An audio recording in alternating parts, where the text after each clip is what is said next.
chers amis, un petit tutoriel pour vous expliquer et vous montrer comment on fait atterrir à vue un F-16. Donc on peut voir la piste, elle est pointée actuellement par le FPM hein, qui est ici, donc le petit signe rond avec les 3 traits d'horizontaux verticales. Le problème c'est que nous ne sommes pas dans l'axe de la piste, donc ce qu'il faut faire c'est tourner à gauche.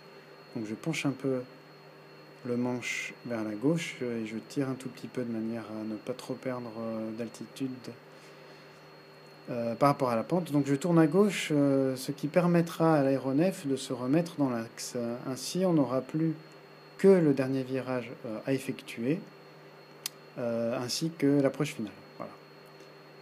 Donc il faut surveiller la vitesse qui est actuellement de 260 nœuds. Donc on la voit soit sur le tachymètre, soit sur le HUD, le chiffre à gauche.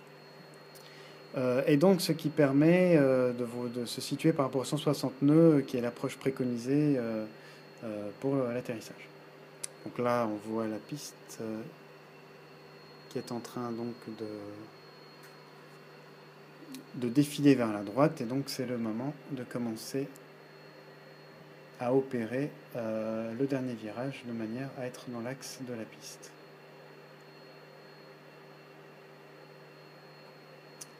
Voilà qui est fait. J'ai un tout petit peu débordé, mais c'est pas trop grave. Alors je sors les trains.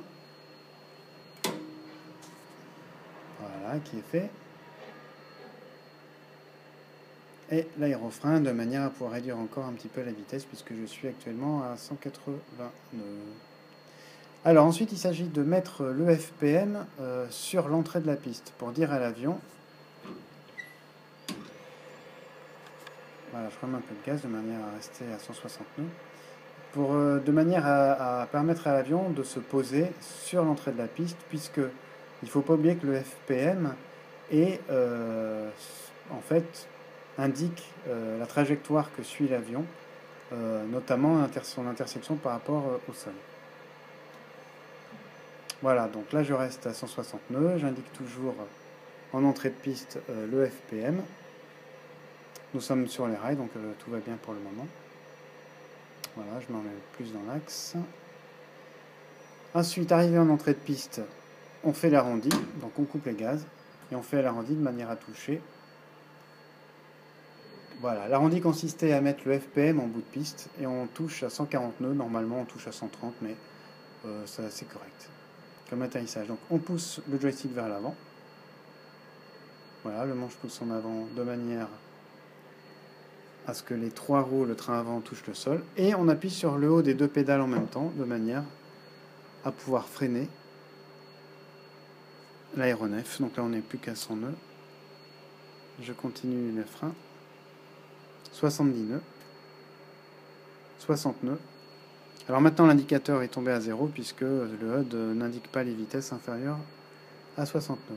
Je mets en route le NWS qu'on voit ici. Voilà. Ce qui permet de prendre le contrôle de la roulette avant, le NWS pour Nose Wheel. Et donc ce qui permet ensuite de pouvoir diriger l'avion sur le sol. Donc en utilisant les pédales du palonnier, ce qui est quand même bien pratique. Alors je coupe un peu, hein.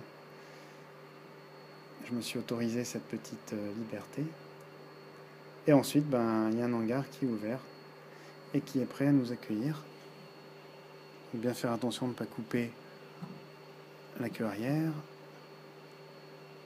Et on peut mettre en route le frein de parking. Voilà, atterrissage terminé. À bientôt.